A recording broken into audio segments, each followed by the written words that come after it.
Okay, everybody, so I'm going to add this in with my videos because I got mail. I got mail at my P.O. box. So I'm going to show you my P.O. box. So there's my address. And I'll also put it up on the screen here so everybody can get it. This is the first mail I've gotten to my P.O. box. And just so it was easier, I opened the back so that I wasn't like fumbling with it for like, I don't know. I want to thank Cheryl so much for this. This is from Cheryl Wortham. What a sweet gal. She's on my videos all the time commenting. So I'm going to open it up. Ooh, it's a card. Now I can't get it out of the envelope. Oh, how pretty. Look at the flowers. Isn't that pretty? And there's a little note inside. And it says, see the inside. Hi, Laura. I wanted to send you a little something to help you. Okay? Please forgive my handwriting. I have the tremors. Thank you for the gift you sent that I won. I love the box and everything in it. The homemade card was beautiful. Best wishes, Cheryl. Cheryl was the winner of my 1K and 2 years on YouTube. And so I'm not sure what the something is to help me. Oh my gosh, Cheryl, you didn't have to, honey. Oh my goodness, Cheryl, that is, well, you know what? I have a fund that, well, I can imagine everybody knows what my fund is for if you see me on my videos. This is going in my fund. I've been saving up for getting my uppers. This is going in that fund. So, Cheryl, thank you. That is so generous. Wow, amazing. You know, when I started YouTube, I did it because I have a love of going out and I'm going to tell you the story. So this may end up being its own video. I have a huge love of abandoned places and houses. And my love, and I don't know if I have a picture of my grandma on my phone. Let me pause and see if I can find a picture of her. Okay, my grandma, Spry, she was, I think, 92 when she passed. And she always said, no matter what you do, don't ever give up. And she used to say, she would have family members and friends that would have strokes. And I always remembered her saying, they shouldn't be just laying there. They got to get up and they got to move. They got to keep moving because if they just lay there, they're never going to get back. And she always said that. And when I had my first stroke, I remember my grandma saying that. And I was like, okay, Grandma, I remember. Get up, get moving. Whether the hospital said or did nothing, they literally would just let me lay there. And my second major stroke, which is like my third one, they left me in that room and ignored me. And I was literally taking my one hand and I laid this arm up on the like table in front of me. I couldn't even eat and nobody came in to feed me. So I was left one-handed trying to cut meat, trying to everything. So I literally laid my hand up there because I couldn't use it. And I literally kept moving every single finger. And I came out of there using a walker. It wasn't pretty. But they told me I wouldn't come out of there in 6 weeks without being in a wheelchair. And I would be 6 months lucky before I could use a walker. I came out of there in a walker in 6 days. It wasn't pretty, but I was using a walker. All because of this lady right here. She was my inspiration for my YouTube channel because she used to take me into abandoned houses. Oh my gosh, if we were out riding around when I was a youngster, I'll tell you what, if there was an old house, my grandma, it didn't matter if we were in her Dart or her Studebaker or she had a little red pickup at one point. man, we were going. That old house sitting back in the trees or the brush, we were in it. She was my inspiration for doing abandoned buildings. And we would go in and she would like open drawers, what they leave behind. Look at this old thing.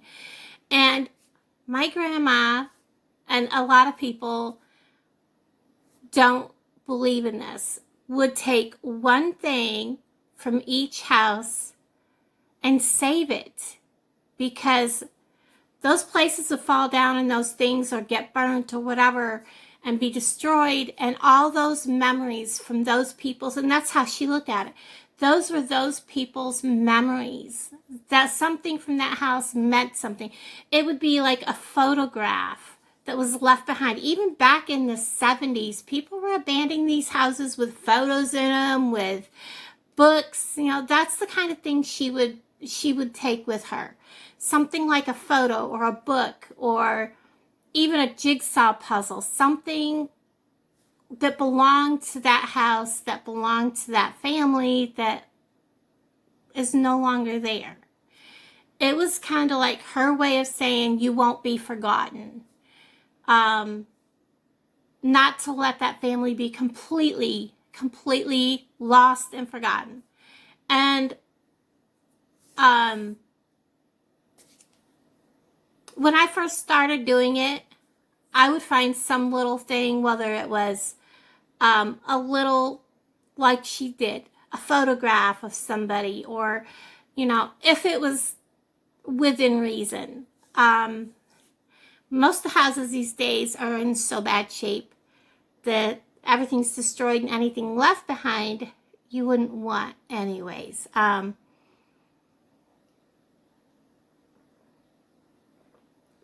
nowadays you have to worry about attachments because so many... Oh my gosh, what is wrong with my coffee?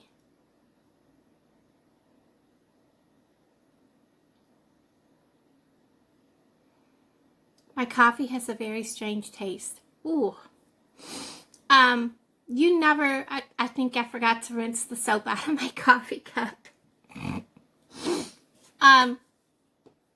You never know, you know, going into these houses, my grandmother was always respectful. She would look at the photographs. There was always photographs left behind.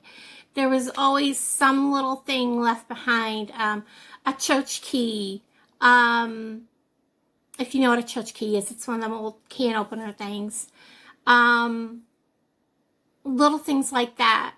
A walnut, you know, that you pick walnuts out with. Those kind of things. She had bunches of that stuff.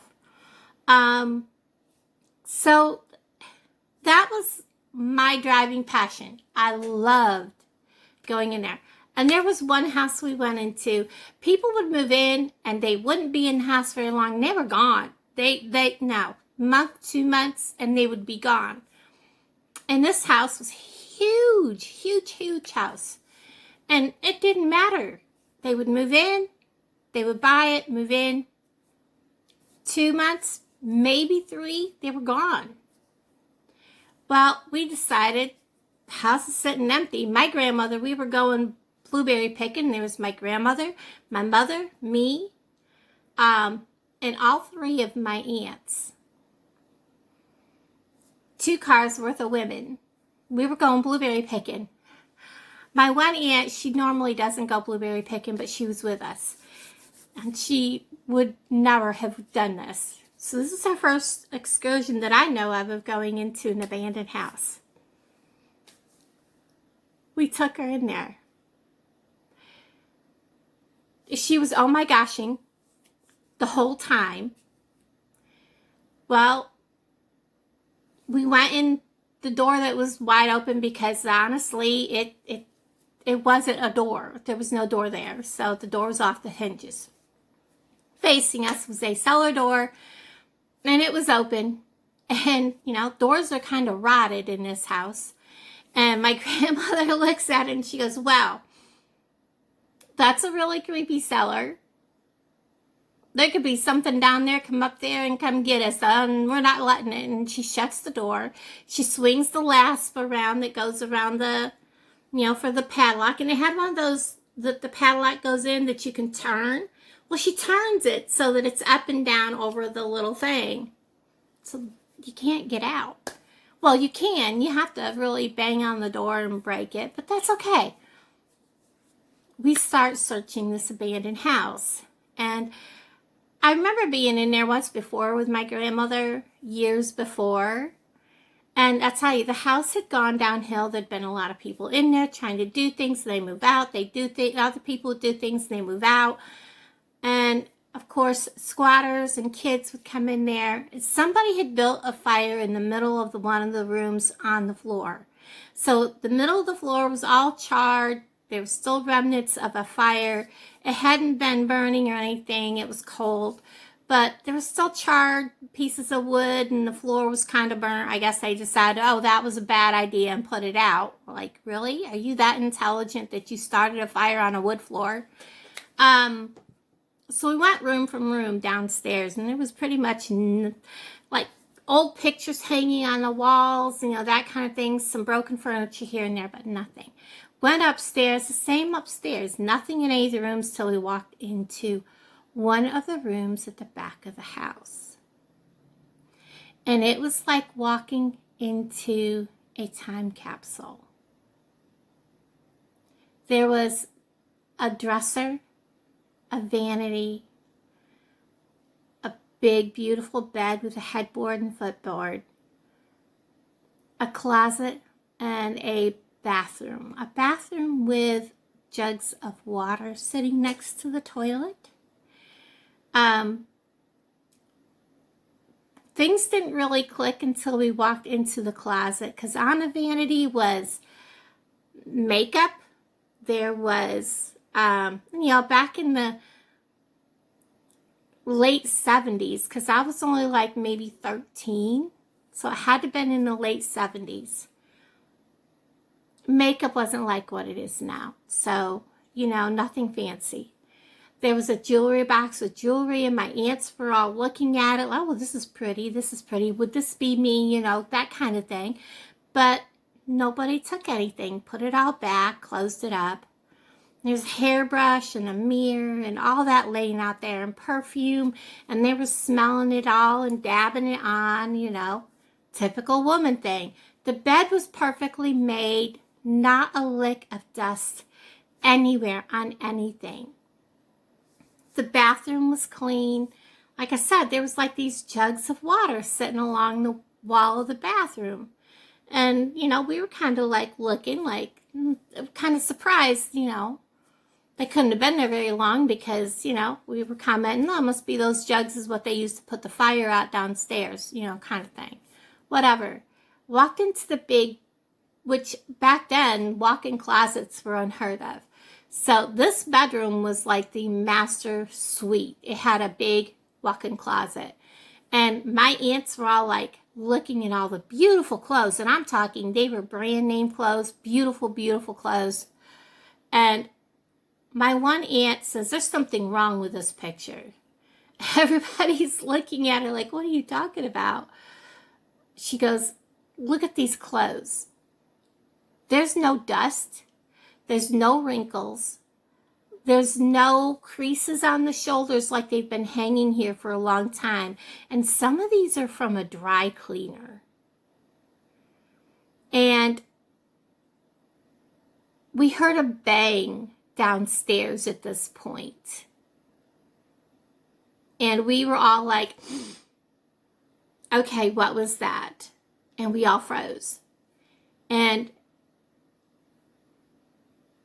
that was it. Everybody was running and kind of left me behind because I'm not as old as everybody else. They were all running, getting out of the house. And I was like, wait for me. And anyways, we all got out to our cars. I was like the last one flying into the car. But as we left, that cellar door was open. Open, guys. It was open. Kid you not. So apparently we were not alone in that old house. But that was my grandma. She was the one that instilled this in me to go into these abandoned houses. And that whole incident has always stuck with me. Apparently, and they were all women's clothes. Every bit of it was all women's. There was nothing there that was indicated there was a man there. So, you know, it kind of reminds me that even if you are a woman and you have to be homeless, doesn't mean, even back then, women go homeless for some reason and they end up someplace. It doesn't mean you have to be dirty about it. This lady obviously needed someplace to live, and look at what she did. She found a back room of a house and way out, away from everybody, and she was living there, taking care of herself, and probably nobody ever knew to look at her, to see her clothes and to see her jewelry, to see her on the street. Probably nobody ever knew that she was actually living in an abandoned house. So there's my story for today, guys. I hope you enjoy this. I'll probably put this up on both of my channels.